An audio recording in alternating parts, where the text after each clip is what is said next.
आज कमेंट आए क्या प्रॉब्लम है भाई? नमस्कार, नमस्कार, लेट हो गया। नमस्कार, good morning, sorry good evening. Class चली गया? चल जाएगी। क्लास नहीं चल रही है? चल जाएगी। ये हो क्लास कौन चली? चल जाएगी। Babita good evening, Shivraj Meena Ram Ram. Comment आओ चेक कर भाई। चालू करांगे, देखो तानी चाल गई। आ जाओ, आ जाओ,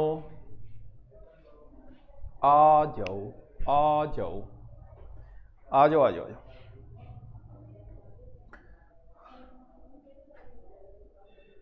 बताओ भी क्या हाल चाल है, किया हो सगड़ा। आज नया टॉपिक शुरू करेगी, बताओ ही कौन। देखो सबसे पहले कौन सा टॉपिक था? अच्छा ओके आ रही है। सबसे पहले कौन सी सभ्यता थी? सिंधु घाटी सभ्यता। सिंधु घाटी सभ्यता, सिंधु घाटी सभ्यता। सिंधु घाटी सभ्यता के जो मुख्य मुख्य स्थान थे वो पढ़े हमने। सिंधु लोगों की क्या थे, कैसे रहते थे, क्या युगल समाधि वगैरह वो चीजें पढ़ी थी।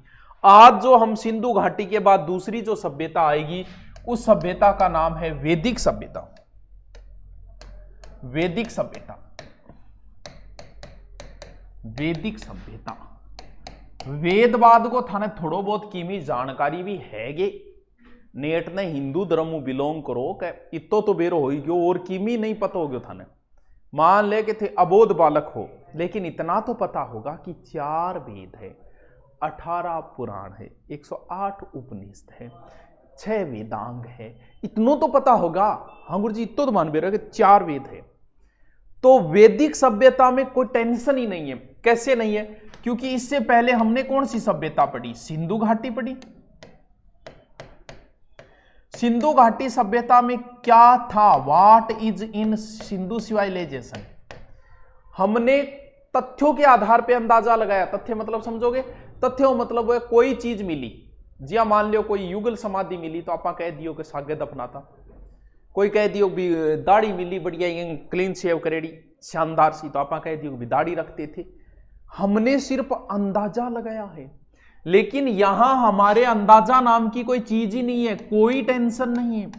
हमें वैदिक सभ्यता के बारे में जानकारी मिल जाती। क्यों? क्योंकि हमें वेद मिल गए और वेदों में जो लिखा था वो हमने मान लिया। क्योंकि यहां तो लिखा हुआ है, एक तो लिखित इतिहास है यहाँ का।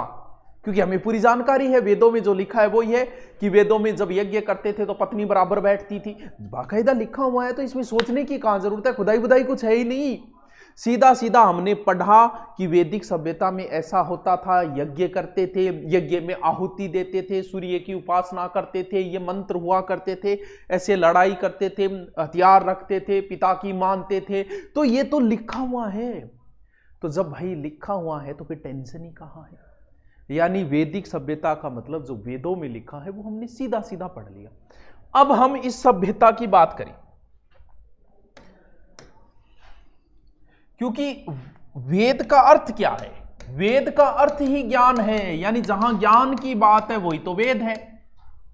अब वेदों में जाति कौन सी, यानी क्या होता है? उस समय एक जाति थी आर्य। ऋग्वेद में आर्य शब्द का जिक्र 33 बार आया है। यानी उस समय कौन सी जाति का बाहुल्य था? आर्य जाति का। जैसे हरियाणा की बात करें तो हरियाणा के अंदर जाट ज्यादा है, तो लगभग वहां जैसे हमें और भी जातियां हैं, लेकिन कल्चर जो है ना, जो जाति ज्यादा होगी उसी की कल्चर चलने लग जाती है, बाकी लोग भी उसी कल्चर को अपना लेते हैं। तो हरियाणा के कल्चर को आप जाट कल्चर भी कह सकते हो। क्यों? क्योंकि जाट ज्यादा है।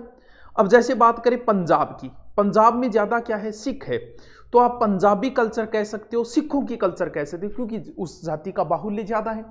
तो आप इसे वैदिक सभ्यता कह सकते हो। उस समय आर्य थे। कभी रामायण देखी होगी, हे आर्य श्रेष्ठ। रामायण में ये शब्द बहुत मिलेंगे। क्यों? क्योंकि आर्य उस समय एक सबसे ज्यादा शब्द आर्य का प्रयोग, आर्य एक जाति मान लेते हैं हम उस समय। तो इस सभ्यता को आप आर्य सभ्यता भी तो कह सकते हो। बोले हाँ गुरु जी बिल्कुल कह का। यानी आप सिंधु घाटी वैदिक वेदों में आर्य शब्द का ज्यादा जिक्र है, इसका मतलब हमने मान लिया कि आर्य जाति ज्यादा थी, इसलिए आप आर्यों की सभ्यता कह सकते हो। सर आर्य का अर्थ, अरे बेटा आर्य का अर्थ तो सर्वश्रेष्ठ होता है। हे आर्य पुरुष, जो सर्वश्रेष्ठ है वही तो आर्य। अरे बहुत इजी, एक ज्यादा माथापच्ची नहीं करनी है। इस कल्चर को हम एक व्यक्ति पे ध्यान रखें, किसके? भगवान राम पे।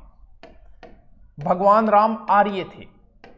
हे आर्य श्रेष्ठ, आपको रामायण के अंदर ये शब्द मिल जाएंगे। भगवान राम हमारे आर्य थे। भगवान राम की कल्चर ही आर्य कल्चर है। भगवान राम की सभ्यता ही वैदिक सभ्यता है। कैसे? भगवान राम के घर में किसकी चलती है? पिता की चलती है, दशरथ की चलती है। इसका मतलब है वो सभ्यता क्या है? ये सभ्यता पितृस्तात्मक है। जबकि इससे पहले वाली क्या थी? सर इससे पहले वाली तो मातृस्तात्मक थी। बिल्कुल, यहां पिता की चल रहा है। पिता का कहना मानते थे। पिता अपने पुत्र को बेच सकता था, यहां तक अधिकार थे वेदों के अंदर, यानी अपने पुत्र को बेच सकता है। पिता का पूर्णतः अधिकार होता है एक पुत्र के ऊपर। ये किस कल्चर में है? ये वैदिक कल्चर में। हम लोग क्या है? हमारी कल्चर कौन सी है? हम हिंदू धर्म की कल्चर, ये आर्य कल्चर है। हम लोग एक विवाह करते हैं,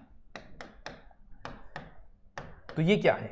ये तो वेद आर्य कल्चर ही तो है। यानी इस समय एकल विवाह ही होते थे। सर बहु विवाह नहीं किया था क्या? दशरथ ने तो 3 पत्नियां थी। अरे कुछ लोग आज भी रखते हैं, 2-3 रखते हैं, एक घरवाली एक बाहरवाली।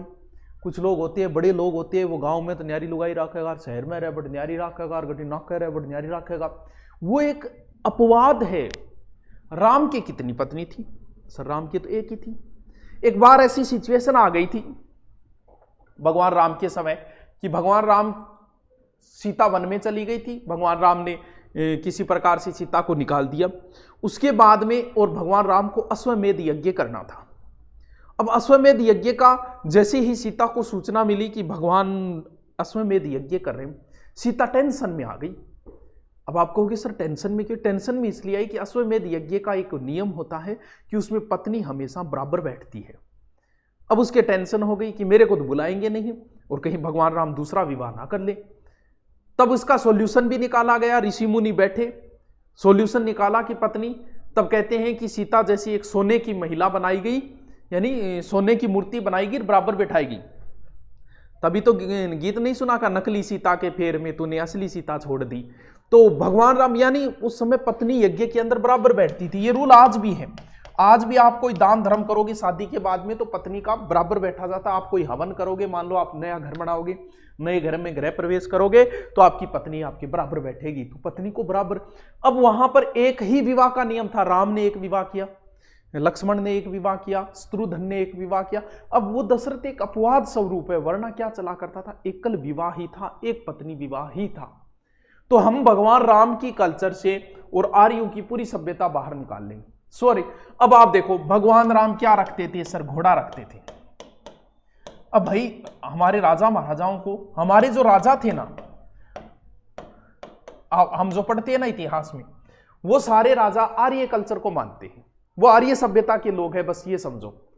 उनका नियम जो था ना वो एकदम आर्य, क्योंकि आर्य लोग दगाबाजी नहीं करते थे, पीठ नहीं दिखाते थे। शत्रु को शरण में आए हुए को भगवान राम भी कहते हैं ना, रावण भी अगर मेरी शरण में आ जाए तो मैं उसे माफ कर दूंगा। हम लोगों के ये नियम हुआ करते थे। उसी कल्चर के ऊपर हमारे राजा महाराजा युद्ध किया करते थे कि आर्य कल्चर, आर्य सभ्यता जो है उसी पे, दुश्मन के साथ धोखा नहीं। इस वजह से तो हम हर बार मार खाए। सामने वाले के लिए कोई रूल नहीं है। लेकिन आप रामायण में देखो, क्या रामायण में कहीं भी छल कपट है? कहीं नहीं है। भगवान राम ने कहीं रावण के साथ युद्ध में छल कपट का प्रयोग नहीं किया। क्यों? क्योंकि वो आर्य सभ्यता है, सर्वश्रेष्ठ सभ्यता है, सबसे अच्छी सभ्यता है। हम लोग आर्यों की संतान है। हमें फक्र है इस बात पे कि हम आर्यों की संतान है। आज हम पढ़ेंगे कि आर्यों में क्या था। क्या घोड़ा वो लोग रखते थे। घोड़ा उनका सबसे प्रिय पशु था, जबकि सबसे पवित्र किसे मानते थे? गाय को मानते थे। आज हम लोग नहीं मानते। हम लोग आज आर्य सभ्यता के आधार पे ही तो हम आज गाय को नहीं मारते। क्यों? क्योंकि आर्यों की सर से अब होता क्या है? सर इसको क्यों माना और घोड़े को क्यों प्रिय पशु माना? कारण है इस चीज का। आज हम जिस युग में जी रहे हैं, हमें एक जगह से दूसरी जगह जाने के लिए गाड़ी चाहिए। किसी के पास मोटरसाइकिल है, किसी के पास एल्टो है, किसी के पास मर्सिडीज है, किसी के पास जगुआर है। वो तो अपने लेवल के हिसाब से है।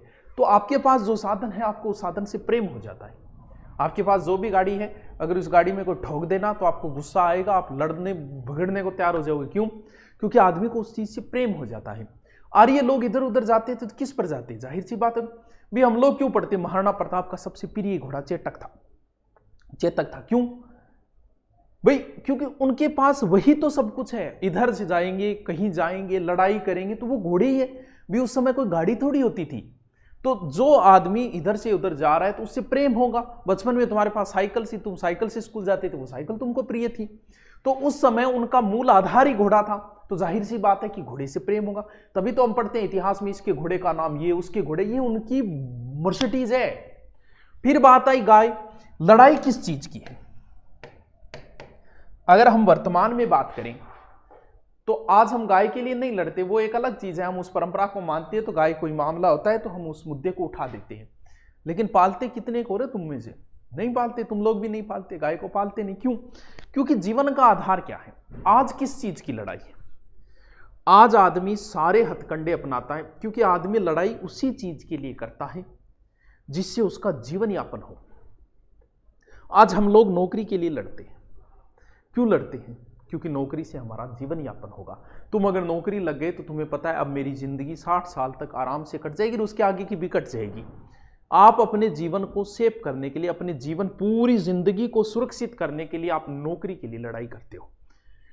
तो उस समय नौकरी थोड़ी कौन, आपने देखा है क्या उस समय के जो लक्ष्मण वगैरह आईएएस की तैयारी करने गए हो? नहीं गए। क्यों? क्योंकि उस समय यह चीज नहीं। उस समय उन्हें जीवन यापन के लिए घोड़ा चाहिए था, जो उनका प्रिय पशु होगा इधर उधर आने जाने के लिए। और फिर उन्हें दूध, दही, घी वगैरह चाहिए, तो वो किससे? वो गाय से मिल जाता था। तो उन्होंने गाय को क्या मान लिया? अपना पवित्र पशु मान लिया। यानी गाय को तो अघन्य कह दिया। अघन्य का मतलब इसे किसी भी स्थिति में नहीं मारा जा सकता, किसी भी परिस्थिति में गाय को नहीं मारा जाएगा। तो इस हिसाब से उनकी जो चीजें उस समय जो उनकी चीजें थी वो चीजें उनकी पवित्र बनती गई, जिसे हम आर्य सभ्यता को मान के आज भी हम उन चीजों को फॉलो करते हैं। चलो ठीक है, वो बात अलग है कि गाय को हम नहीं पालते, लेकिन गाय का सम्मान करते हैं, आदर करते हैं। मांस खाने वाला भी गाय का मांस नहीं खाए, क्योंकि ये हमारी कल्चर से जुड़ी हुई चीज है। तो अभी तो हमने शुरू नहीं किया वैदिक सभ्यता को, अभी मैंने शुरू नहीं किया, अभी मैं सिर्फ वैदिक सभ्यता से आपको जोड़ रहा हूं। तभी तो स्वामी दयानंद सरस्वती जी ने कहा था वेदों की ओर लौटो, क्योंकि वैदिक सभ्यता में ऊंच नीच नहीं थी, छुआछूत नहीं थी, उस समय किसी प्रकार का भेदभाव नहीं था, बड़ी पवित्र सभ्यता थी ये। तभी तो कहा था कि वेदों की ओर लौटो। चलो हम शुरू करते हैं अब क्या? वैदिक सभ्यता। वैदिक सभ्यता समझ गए? वेद का अर्थ ज्ञान है, आर्य सभ्यता कह सकते हो, आर्य का अर्थ होता है सर्वश्रेष्ठ। ठीक है, चलो हाँ चलो। तो क्या हो गया? 1500 से 600 ईसा पूर्व। ईसा पूर्व क्या लगा है शब्द? आगे देख लेना। सिंधु घाटी में भी ईसा पूर्व लगा है, यहां भी क्या लगा है? यहां भी ईसा पूर्व लगा हुआ है। ठीक है, चलो। और हमेशा खड़ के कहे चलो। हाँ अभी करते हैं, रुको रुको, 5:30 हो गए क्या? कोई बात नहीं, आराम से समझ में आना जरूरी है। ये चीज अगर समझ में आ गई तो आपकी इंटरेस्टिंग होती जाएगी, वरना फिर इन चीजों का कोई मतलब नहीं है। ठीक है, चलो देखो, वैदिक सभ्यता का समय कितना है? 1500 से 600 ईसा पूर्व। 1500 से 600 ईसा पूर्व। भाई कमेंट किए, रुक रही है जगह, मैं 5-6 बार मार लिए रिफ्रेश। अटू तो नहीं आ, वो तो मैं देख लियो। हैं सुबह भी आ रही है प्रॉब्लम, बिना कमेंट देखे क्यों पढ़ाई दे? तो बात कर, तो सुबह की आ रही है, सुबह कहे को नहीं होगी, देखिए। चलो हाँ चलो देखो, वैदिक सभ्यता का समय है 1500 से। कितने वेद है सर? 4 वेद है। कौन कौन सा? ऋग्वेद, पहला वेद है ऋग्वेद, ठीक है। सामवेद, सामवेद, यजुर्वेद, चौथा है अथर्ववेद। एक चीज तो ध्यान रखो, कई बार वो सीधो सीधो पूछ, लेकिन निम्न में से वेद ने, गुरुदेव प्रणाम, प्रणाम भाई प्रणाम सूरज दादो, कई बार वो सीधो सीधो निम्न में से वेद ने, तो अर्थवेद को नहीं है, अथर्ववेद है। इस चीज की ध्यान रखियो हमेशा, अर्थवेद को नहीं है, अथर्ववेद है। तो ऋग्वेद, यजुर्वेद, सामवेद, अथर्ववेद, 4 वेद है, हर कोई जाने, टाबर टाबरिंग को नाम जाने। अब देखो वैदिक सभ्यता कद्दू कब तक है? 1500-600 ईसा पूर्व। अब एक बात बताओ, 1500-600 कितना हो गया? 1500-600 पर आवेद हो गया, कितना साल हो गया? 900 साल हो गया कि 900 साल? भाई 900 साल बहुत हुए थे। खुद आओ थारे गांव में, आज हूं 10 साल पहले आ जाओ, 10 साल तो थारे याद आता ही हो गयो, और ज्यादा नहीं याद आओ तो 10 साल सब गए याद आ। हमारे 10 साल की कल्चर कितनी बदल गई है देखो। 10 साल पहले और गांव के अंदर अगर कोई मामलो हो जाता नहीं, प्रेम प्रसंग हो, कोई छोरी छारी छेड़ने को जो मामलो हो जाता, छोरियां घरे जाके माँ ने कह देती, पापा ने कह देती, आजकल कहेगी कोई, तो बी टाइम अगर कोई मामलो हो जाता नहीं तो गांव में मीटिंग बैठा करती और बिन दंड दिया करता, बोलो तू काम करे नहीं तो जागे बैठे और खेना में तू 2 दिन तक बाटो निकाल। आजकल वह गई है ना गुरुजी, आजकल तो बंद हो रहा चीज़ों को। अगर कोई छोटो मोटो बात हो जाती नहीं, ऊंधी सुंदी कोई पेट पाट की, समझ गया आगे, तो भाई साहब जिक्र हो जाता आस पड़ोस से। आजकल वह गई, यानी हम लोग मात्र 10 साल में इतना बदल गए। पूरी की पूरी कल्चर, कोई गांव में पढ़ने ही नहीं जाता था, बाहर लड़का नहीं जाता था, लड़की दूर की बात, आजकल लड़कियां पढ़ने जाती है दिल्ली तक। कितनी कल्चर बदल गई मात्र कितने सालों के अंदर, मात्र 10 साल में। तो भाई साहब ये तो 900 साल है। 900 साल में तो बहुत बड़ी कल्चर बदल जाती है, क्योंकि इन 900 सालों में बहुत कुछ बदला, क्योंकि 900 साल में एक जैसी कल्चर किसी स्थिति में नहीं रह सकती।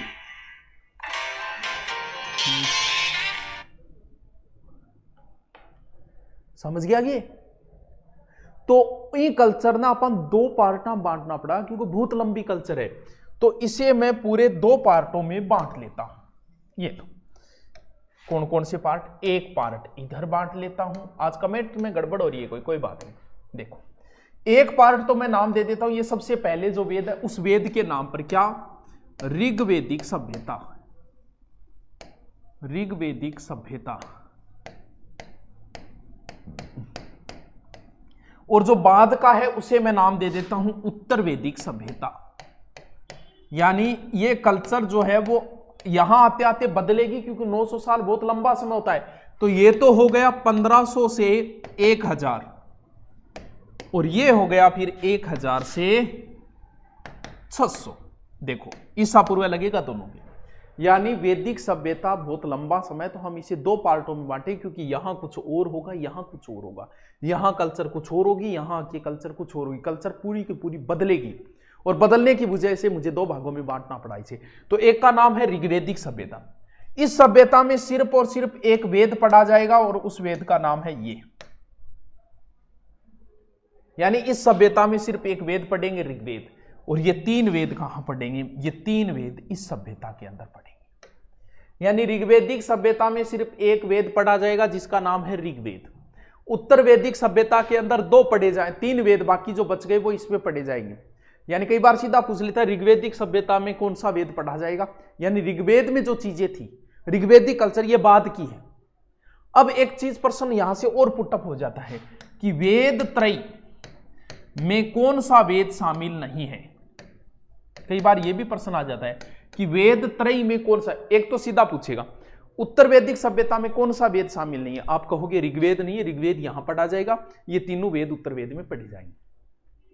फिर वो पूछता है कि वेद त्रय में कौन सा वेद शामिल है, तो ध्यान रहे ये अथर्व वेद बाद में लिखा गया है, ये 3 वेद तो है वेद त्रय में शामिल, जबकि ये अथर्व वेद बाद में लिखा गया, ये वेद त्रय में शामिल नहीं है। ऐसे प्रश्न भी ऊटपटांग पूछ लेता है। यानी वैदिक सभ्यता को 2 पार्टों में बांटा है मैंने। कितना इजी है। ऋग्वेदिक सभ्यता 1500 से 1000, 1000 से 600 उत्तर वैदिक। ऋग्वेदिक में सिर्फ एक वेद पढ़ा जाएगा, ऋग्वेद। उत्तर वैदिक में बाकी बचे 3 वेद। लेकिन अगर आपसे पूछ ले कि वेद त्रयी में कौन सा वेद शामिल नहीं, तो ध्यान रहे फिर उल्टा हो जाएगा। ये तीनों जो है वो तो वेद त्रयी में शामिल है, ये बाद में लिखा गया अथर्वा ऋषि द्वारा, तो ये वेद त्रयी में शामिल नहीं है। समझ गया आगे बात में, सब कुछ जान गया आगे। हाँ गुरुजी हूं जान गया। चलो अब आप थोड़ा सो, अभी तक शुरू नहीं किया, अभी तक तो मैं ऐसे ही आपको बता रहा हूं, मेन चीजें बता रहा हूं। अभी तक तो मैं इस सभ्यता से आपको जोड़ रहा हूं, क्योंकि ये चीज समझने वाली ज्यादा है। अच्छा इंटरेस्टिंग टॉपिक है, इसे समझना है। ये सिंधुवासी यहां थे, बिल्कुल सर सिंधुवासी यहीं थे, इस क्षेत्र के अंदर सिंधुवासी थे। अब आर्य जो है वो इधर से आए होंगे।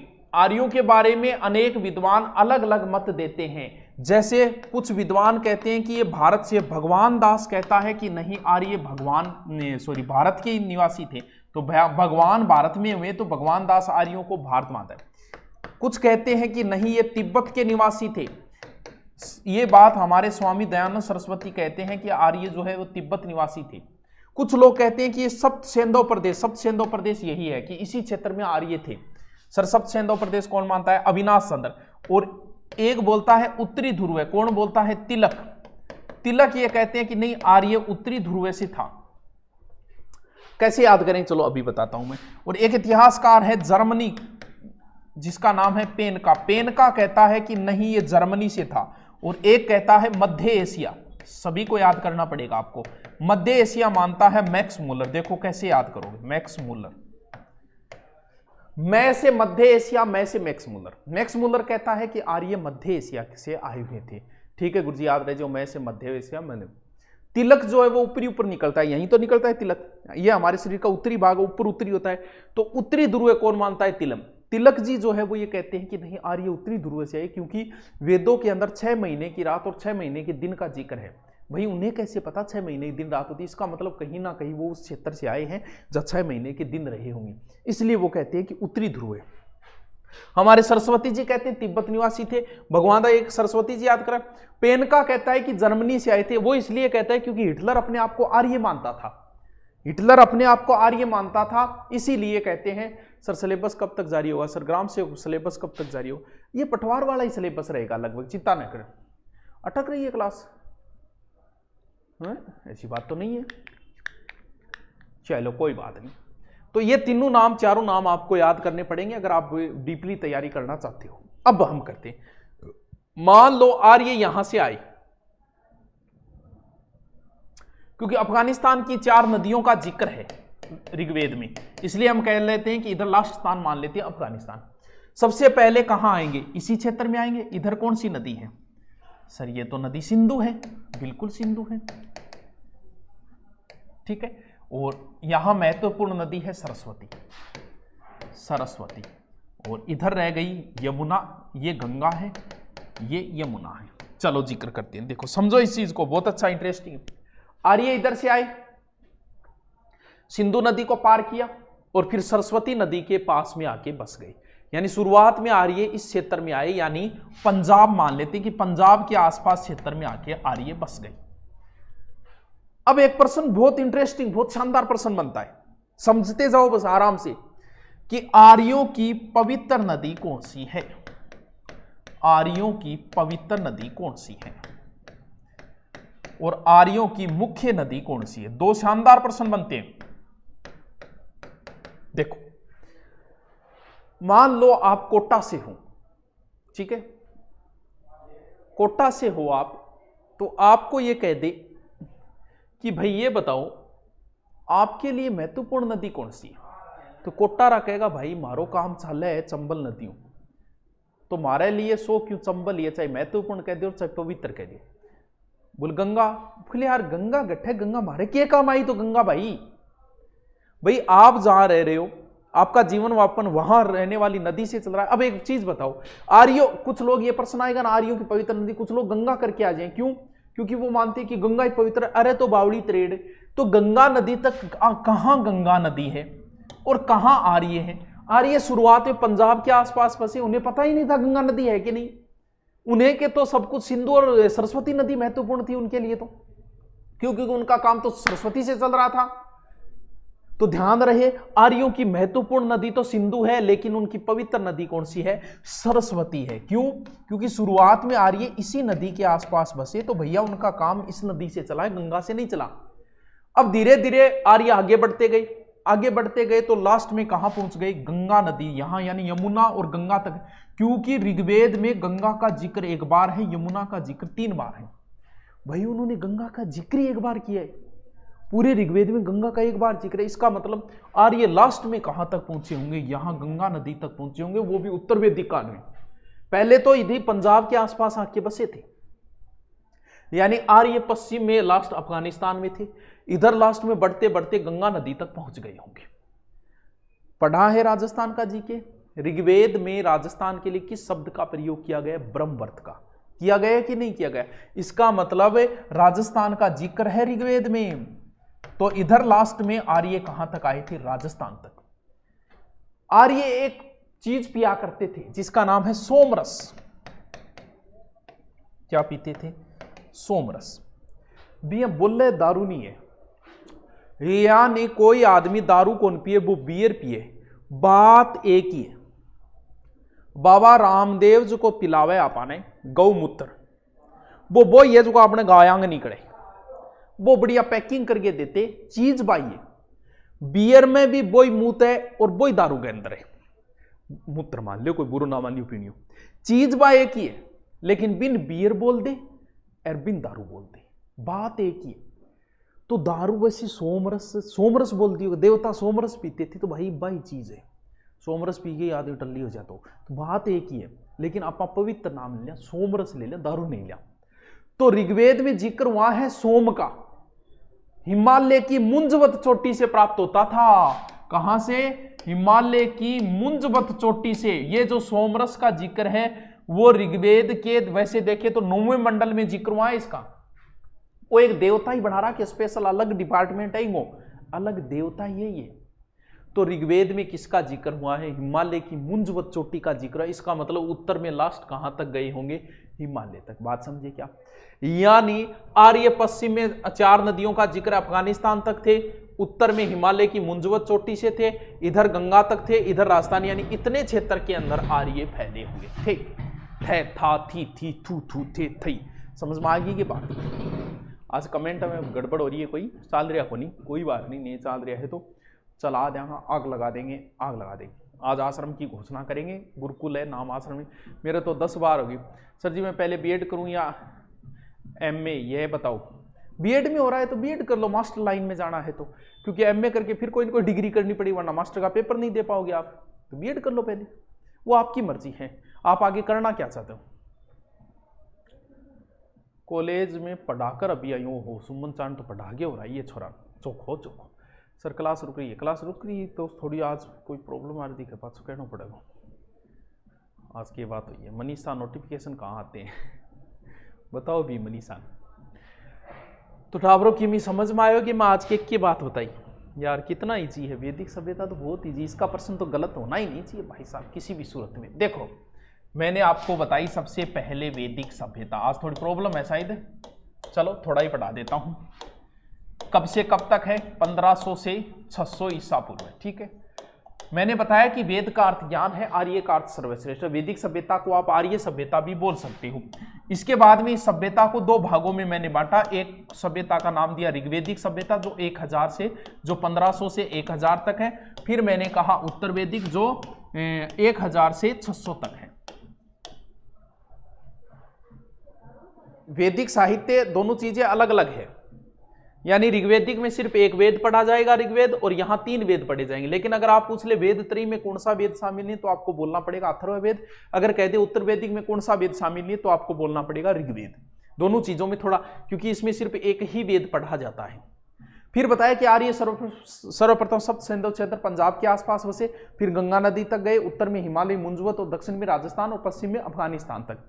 आर्य का सर्वश्रेष्ठ है, पिता की माना करते थे, पितृस्थात्मक सभ्यता है, घोड़ा उनका प्रिय था, गाय उनका पवित्र पक्षी था, उनकी पवित्र नदी सरस्वती थी, और गंगा का जिक्र 1 बार है ऋग्वेद में, यमुना का जिक्र 3 बार है, टाइप्स ऑफ 3 बार उनका जिक्र है।